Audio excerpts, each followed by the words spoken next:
Alors, certains diront que la terre promise, c'est un lieu très limité par rapport à l'ensemble de la terre. Et la théologie élective, elle est comme ça. Parmi un grand nombre de possibilités, on n'en choisit qu'une seule. On va du pluriel, du multiple vers l'unique, l'unitaire. Donc, c'est le problème de l'arbitrage du signe, quelque part. Donc, effectivement, de même qu'il y a un seul peuple juif qui est élu, mais il est élu par rapport à un très grand nombre de peuples possibles. Il y a un seul Dieu qui l'emporte, mais il est élu par rapport à un grand nombre de dieux, etc., etc.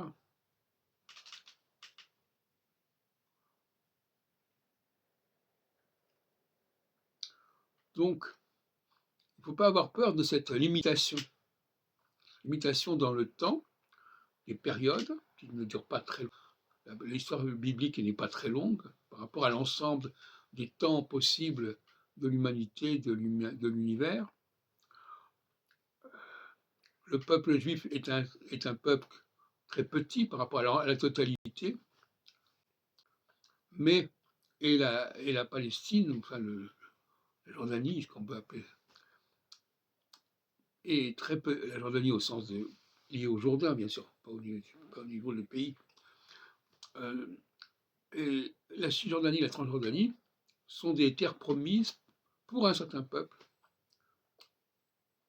Donc, je rappelle encore une fois que les noms des dieux, les noms de Dieu dans la Bible sont tout pluriels. Elohim, c'est un pluriel. Adonai est utilisé pour qualifier, pour prononcer le tétragramme, est un pluriel. Que les formes en aïe, ce sont mes seigneurs, mes dieux. Elohim, ce sont.